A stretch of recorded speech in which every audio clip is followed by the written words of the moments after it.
qui le terril? C'est Gozi, la jeune fille aux cheveux roses, la bouche scotchée à son mégaphone. « Il est à nous !» lui répond la foule à l'unisson. Un nous puissant et organique qui déchire le ciel pommelé. Le bitume de l'autoroute 40 tremble sous leurs pieds. Du moins, ils le croient. Grisés, glacés, déterminés, ces centaines de manifestants marchent à pas lents, laissant derrière eux 2 motards en plan et leurs gyrophares LED stroboscopiques. « Léon Sauvageon, le gosson! Zone à défendre, pas d'Imo-Parc! Bouygues, dégage! Résistance et sabotage! » Leurs pancartes s'entrechoquent. L'exaltation est palpable. Les 1000 corps ne font qu'un et reprennent à tue-tête. « Il est à qui le terril? Il est à nous !»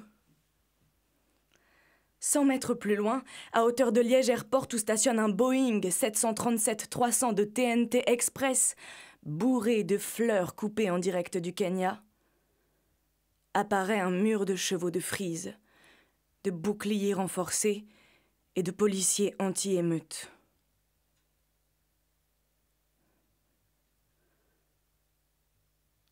J'aurais tellement aimé que tu vois ça, mio nonno. Toute cette électricité dans l'air, ces visages exaltés. J'en ai connu pourtant des manifs chauffés à blanc. Marées de chasubles, sonos à tout berzingue et pétards qui claquent, postés sur tes épaules, dominant les cortèges en chantant l'Internationale à tue-tête. Et plus tard, avec les camarades de la Braise, nos cœurs en cage prêts à exploser, des guillemins au boulevard en SPAC. Mais ici, non, comment te décrire? C'était vraiment différent. Il y avait un truc forte piano, fort et doux à la fois. Comme si tous ces gens étaient viscéralement unis, en accord profond, indivisibles. Peut-être as-tu connu pareille communion lors de vos luttes ouvrières de l'hiver 60, avec lesquelles tu m'as rabâché les oreilles toute mon adolescence? Il m'a fallu pourtant des années pour comprendre la portée réelle de ton combat. Sotte fille que j'étais, obsédée par mes tenues de midinette, mon championnat d'athlétisme et mes rêves inspirés de la série Avocat sur mesure. Gavé sans doute de vous entendre parler du socialisme réformiste, débattre de Chavez, Lula et Correa, déblatérer le virage néolibéral des années Reagan et Thatcher, fuyant systématiquement toutes ces tablées familiales enfumées où papa, ses frères et toi, vous parliez politique jusqu'au bout de la nuit. Où le Montepulciano coulait à flot et où vous terminiez avachis dans le divan de cuir noir défoncé en massacrant des chants partisans sous le regard hilar et aimant de vos femmes qui en profitaient pour potiner un bon coup sur vos dos. Et vous ne l'aviez pas volé. Vous verrez, notre Julia, elle battera les coups aux grands patrons exilés fiscaux. Prédisais-tu à tes frères syndiqués, fier comme un paon de voir ton unique petite fille grimper bien vite dans le grand ascenseur social. Papa était instituteur à l'école publique, il n'entrait plus dans la case prolétaire. Maman avait fui la ferme parentale, les culs de poulain et les silos fumants, pour étudier la peinture à l'Académie des Beaux-Arts. Je n'avais guère le choix. Je me devais de gravir un échelon supplémentaire. Le droit mène à tout, et le barreau était fait pour moi.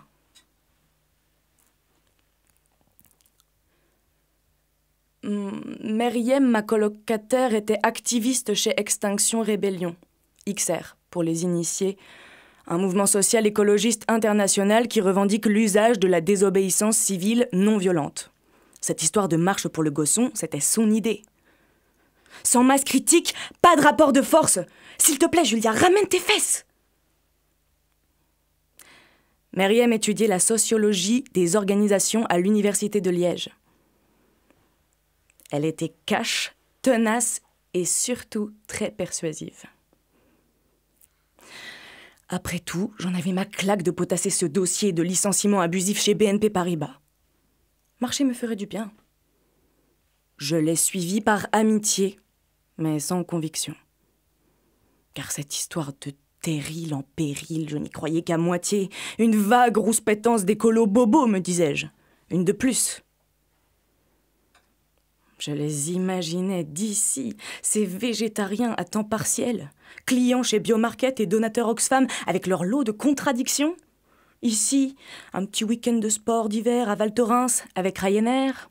Là-bas, 3 voitures sous le carport. Plus loin, les caisses de chardonnay importées d'Afrique du Sud. Venir s'encanailler sur le tarmac de Bierset pour défendre leurs précarés, où le dimanche après le brunch, ils promènent leurs amis, leurs labradors et leurs bottes aigles.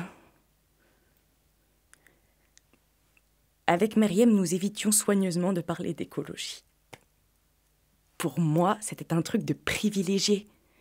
Une grande nébuleuse composée de ces bourgeois verts, de permaculteurs retranchés, de naturalistes romantiques, de méditants égocentrés et de hippies d'un autre âge. Leur monde n'était pas le mien. Papa et toi m'aviez élevé du côté des faibles et des opprimés, en laissant la défense des ours polaires à Brigitte Bardot.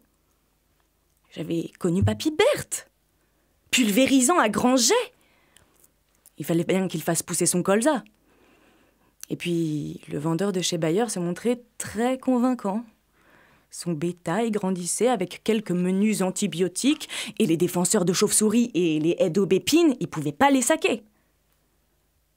J'étais une Di Gregorio, fière et fougueuse. J'ai toujours voté à l'extrême gauche. J'avais choisi un cabinet d'avocats progressistes proche des travailleurs pauvres.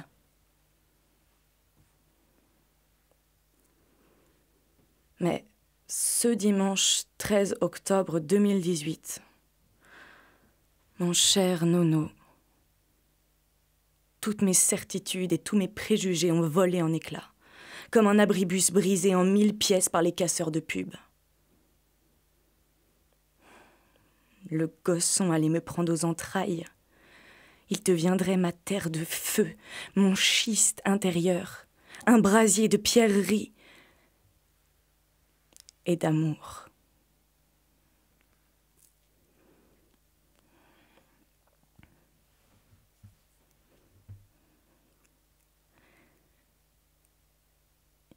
Il est beau ton tatouage. C'est quoi exactement ? Une lampe de mineur. Celle qu'utilisait mon grand-père Massimo. Il est mort, rongé par la silicose. Marion avait des yeux noisettes, la peau douce amande. Dans sa nuisette légère, elle buvait mes paroles avec intensité. La nuit avait été sensuelle et câline, comme toutes les autres depuis la manif.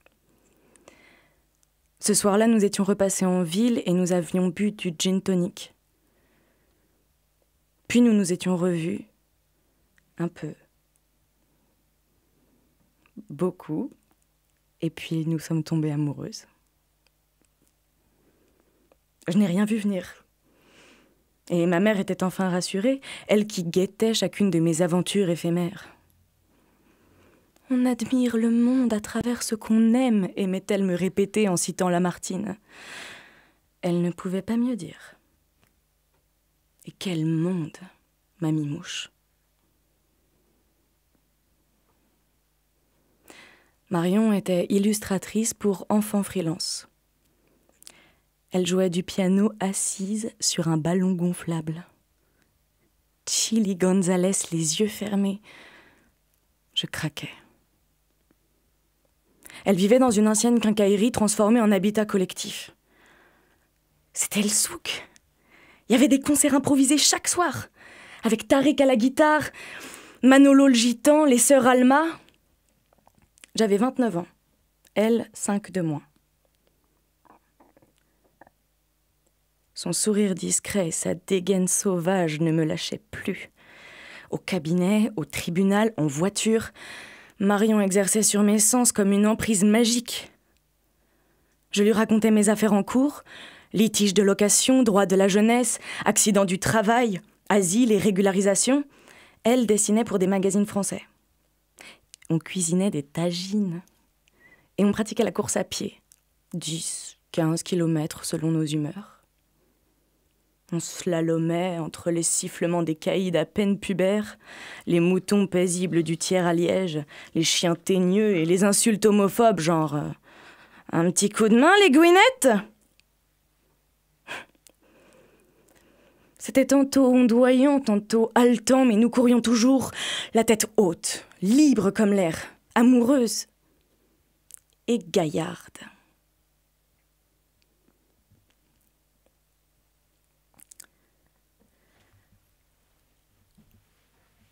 Un matin, après le déjeuner, Marion m'a dit « Viens, je t'emmène sur le toit du monde. » J'ai ri, intriguée, et nous avons pris ma voiture jusqu'à Saint-Nicolas. Je me suis laissée guider jusqu'au terril du Gosson, un ancien site charbonnier désaffecté depuis les années 1960. 4 hectares, des milliers de mètres cubes de déchets industriels, désormais transformés en un petit îlot de nature. On a marché, et lézardé un peu aussi, entre les pelouses sèches, les fourrés et les bois de bouleau. Le soleil était matinal, la nature sur le point d'exploser en ce mois de mars printanier. « Regarde, Julia, une alouette Lulu. Et là, un pipi de farlouze. » Je découvrais une Marion savante et enjouée, pleinement dans son élément, comme si son corps et son esprit étaient en parfaite harmonie avec ce terril. Petit à petit, je l'ai sentie plus fébrile et nerveuse. À mesure que l'on se rapprochait du sommet, j'ai vu son visage se tendre. Les bras agités, elle m'a tout déballé en accéléré. Le rachat annoncé par Bouygues Construction, le projet Immogosson, les 48 logements haut de gamme, 1000 mètres carrés de bureaux high-tech, la piste de ski indoor, l'abattage programmé du sous-bois sur le versant est.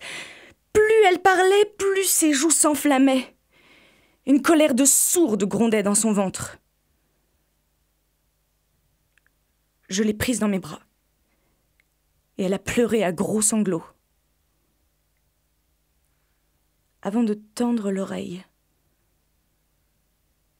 Écoute, un crapaud calamite qui chante. Derrière ce coassement, il y eut un langoureux baiser, puis de longues secousses intérieures. Enlacé dans cette friche herbeuse, le temps semblait suspendu. Je crois bien, Nono, que l'on peut appeler ça le bonheur.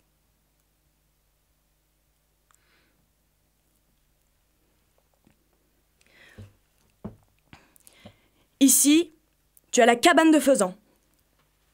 Il s'est inspiré de celle de William Scott Scurlock, un braqueur de banque qui, dans les années 1980, dans l'État de Washington, a construit un truc de fou sur 14 mètres, planqué dans les sapins et les cèdres. Il a vécu 15 ans là-bas avant que le FBI ne lui tombe dessus. Bon. Le palais de Faisan, il trône à 6 mètres sur 2 étages. Mais il en jette, quand même. C'est Sclafibou.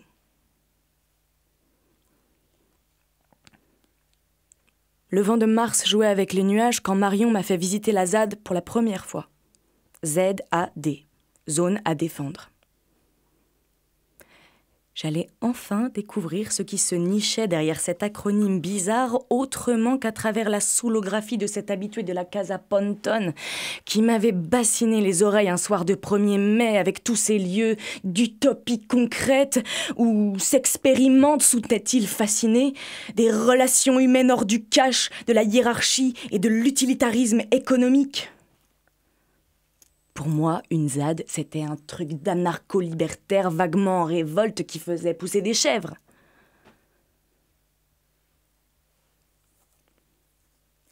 Bras dessus, bras dessous, je suivais Mia qui était excitée comme une puce. Ce surnom donné à Marion me rappelait la chanson Non è casa mia de Dalida, que tu mettais à fond dans ta Fiat pourrie, Nono, en gueulant comme un putois quand nous rentrions de l'école. Je me laissais ainsi guider à travers cette terra incognita où chaque habitant portait un nom saugrenu d'éléments forestiers. Notre état civil, notre genre, nos origines, on s'en fout. L'important, c'est d'être ensemble, m'expliquera plus tard Blaireau. Au fil de la visite, je découvrais, curieuse et fascinée, ce petit laboratoire de vie et de lutte. Les autres cabanes, au sol ou suspendues, la salle d'assemblée commune, le coin Free Energy, géré par Chevreuil, l'ingénieur low-tech qui avait bidouillé des citernes d'eau de pluie, un parc photovoltaïque et un coin sanitaire. Radio Gosson, accessible en streaming. Le potager géant, les incroyables comestibles, la bibliothèque charbon noir, aménagée dans un vieux van jaune. Le poulailler XXL. La donnerie et la matériothèque remplies de bois et de fer. La petite scène pour les sessions de slam, les cours de capoeira et les ateliers de philocité. À chaque recoin de la ZAD, j'étais ébahie. Tant de créativité et de justesse dans leur démarche. Tu aurais adoré ça, Nono.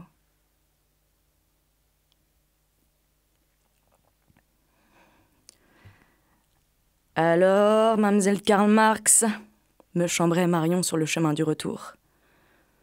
Ils ne s'en tirent pas si mal, hein, nos écolos zozo, non? Je ne pouvais que lui donner raison. Nous sommes revenus plusieurs fois à Saint-Nicolas.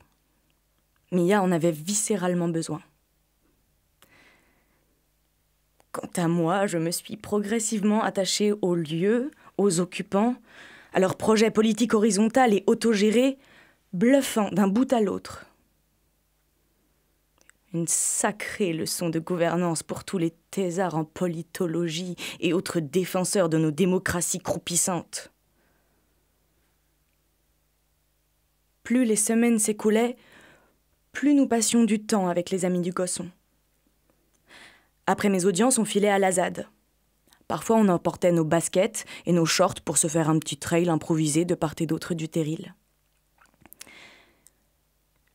J'aimais aussi me promener seule. Une découverte pour moi. Éternel animal social incapable de vivre sans mes camas. J'en parlais à Tony un soir au Carlo Levi.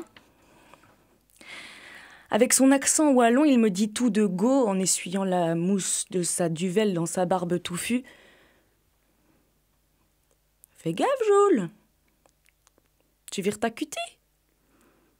Bientôt, tu sortiras en robe de chanvre. Tu boufferas du tofu à tous les repas. Et tu vas nous faire une petite collecte pour les Indiens Sarayako. » Je l'ai envoyé paître, vexé. Connard de Tony, toujours à mettre le doigt là où ça fait mal.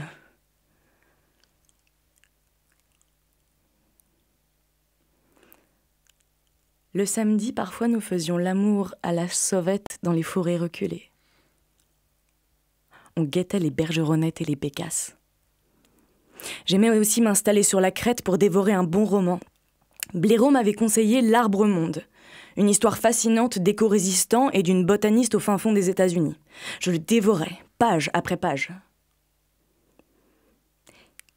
Hibou m'apprenait les variétés de plantes, en se foutant quelquefois de ma gueule.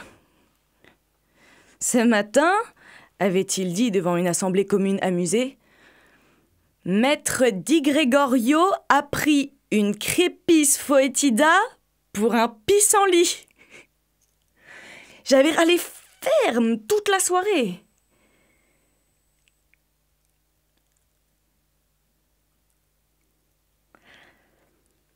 Après quelques semaines, je sentais remonter en moi l'énergie de la terre. Rien d'ésotérique, juste le sentiment de me rapprocher du monde vivant. Celui que j'avais bien connu autrefois à la ferme de Tinlot, quand pendant les semaines de vacances, avec ma cousine Alice, on sautait à pieds joints dans les bouses en rentrant les vaches à l'étable. Et Papy Berthe qui criait « Respect pour l'animal !» Quand on descendait du char à ballot, les jambes rougies et griffées par les pailles piquantes. Quand on se foutait en culotte dans l'abreuvoir des taureaux en criant « Même pas peur !» Quand Mamie Marianne nous laissait mettre nos doigts dans la baratte et goûter le beurre salé encore tiède.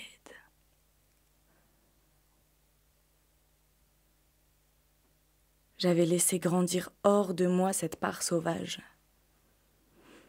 Marion et le gosson l'avaient réveillée sans crier gare. C'était une sensation étrange, à la fois jouissive et onctueuse et perturbante.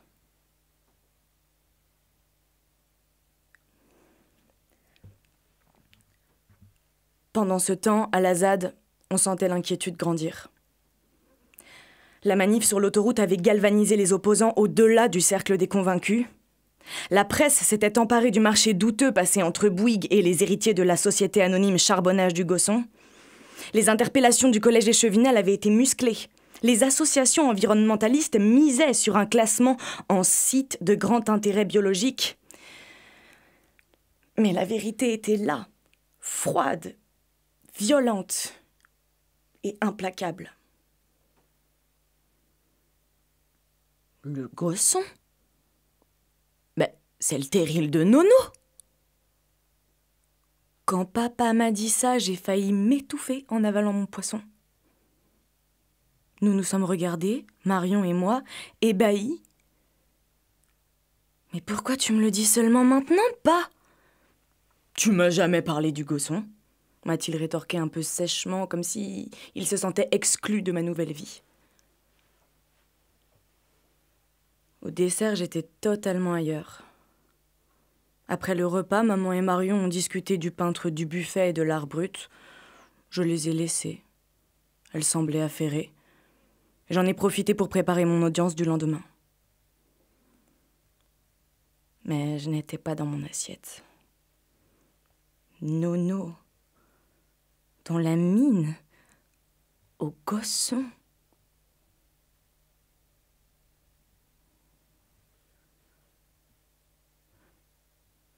Maman a sorti les albums avec les photos en sépia et les coupures de journaux jaunis. Elle a toujours eu le chic pour faire valser les émotions. Je ne sais pas d'où elle tient ça. Des beaux-arts, peut-être. Ou de Mamie Marianne, qui disait toujours entre deux traites « Quand tu pleures, chérie, tu décharges ton lac intérieur. Quand tu ris, c'est le soleil qui brille. »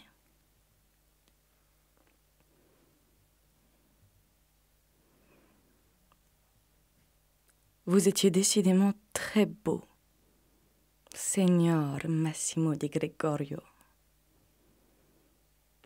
Noir charbon ou endimanché, sur votre vélo ou cajolant votre reine Marina, quelle élégance, quel regard de feu, quelle dignité.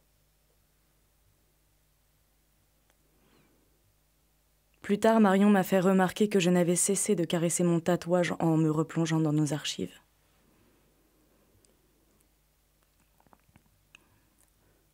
Le soir, je ne suis pas parvenue à trouver le sommeil. Nous avons parlé longuement en laissant la petite lampe allumée. Et là, j'ai senti les larmes monter. Toutes mes digues intérieures ont finalement craqué. Cet infâme protocole belgo-italien des bras contre du charbon. Vos baraquements sinistres et insalubres, les canaris qu'on envoyait d'abord au fond pour prévenir les coups de grisou et les intoxications imminentes, vos gueules noires et défoncées, les centaines de berlines que vous sortiez à bras nus, Tes amis Alfonso et Fernand écrasés dans l'éboulement. Les macaronis qui fusaient les soirs de bal. J'ai déroulé toutes ces histoires que tu m'as tant de fois contées sans pathos ni amertume, juste pour que je sache. Hier, le minerai extrait à la sueur de vos fronts. Aujourd'hui, Bouygues Construction qui veut coloniser le Gosson. Demain, une piste de ski artificielle et du béton partout. À mesure que mes larmes coulaient, ma colère montait. Ta silicose, la Parkinson de Papy Berthe, particules de poussière inhalées dans la mine contre pesticides pulvérisés dans les champs. En haut, mon cerveau réalisait d'incroyables connexions. En bas, mon ventre se contractait violemment. Le putain est sorti tout seul. Maudits soient tous ces fumiers de prédateurs, extracteurs, boursicoteurs. Après avoir exploité jusqu'à la mort les ouvriers par centaines de milliers, vider le terri de tous ces gîtes minéraux, polluer les sous-sols et les nappes phréatiques, vous pensez que nous allons poliment et gentiment vous laisser fermer la ZAD ? On ne les laissera pas faire, Jules, je te le promets. Dans les yeux de Mia, il y avait la même hargne et la même envie d'en découdre. Nous nous sommes endormis collés l'une contre l'autre, persuadés que demain serait un autre jour.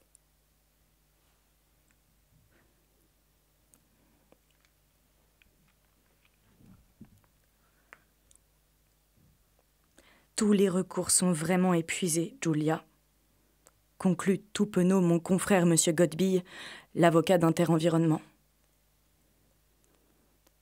Et le dernier jugement est très lourd.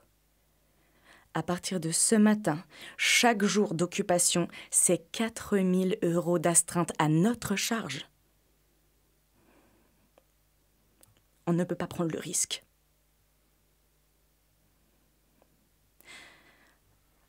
Avant d'aller rejoindre les amis du Gosson, j'avais voulu m'assurer que nous étions bien au bout du bout. À voir la mine déconfite de Mia, c'était bien le cas.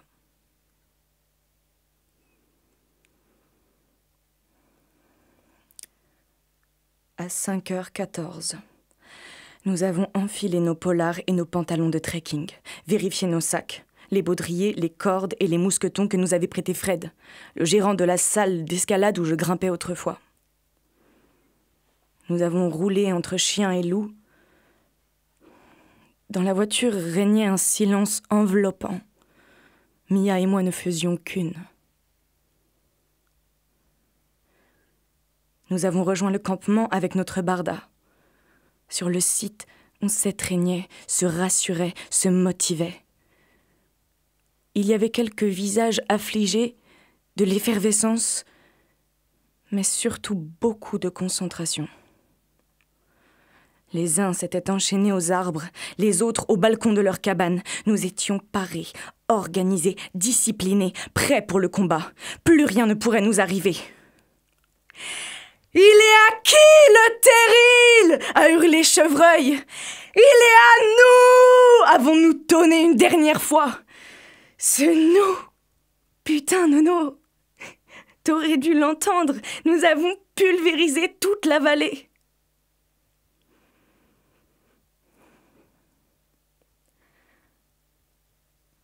Quand le jour s'est levé, on a entendu venir les combis et aperçu les gyrophares. Les pelleteuses sont arrivées derrière comme d'énormes monstres d'acier sortis de nulle part. C'était terrifiant.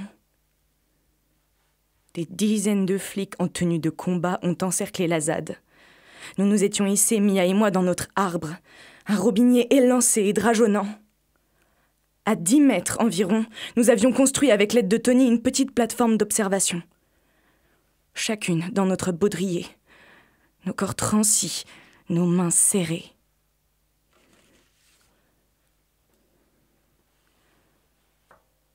Un vent de peur soufflait sur le campement.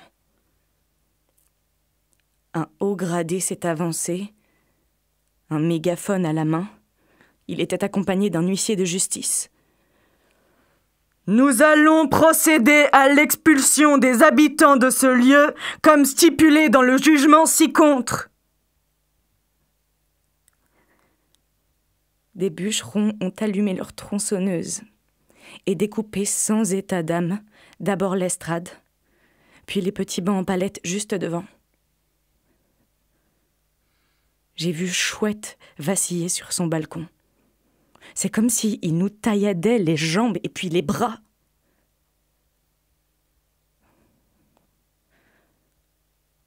L'aube claire nous caressait la peau. En bas, le bruit des machines devenait insupportable et ça puait l'huile de chêne.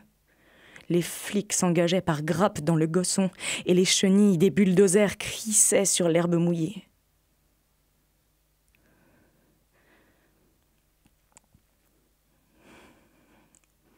Un épervier a déchiré le ciel, majestueux. Nos regards l'ont suivi avant qu'il ne disparaisse dans la canopée et que Marion ne m'embrasse à pleine bouche, impatiente.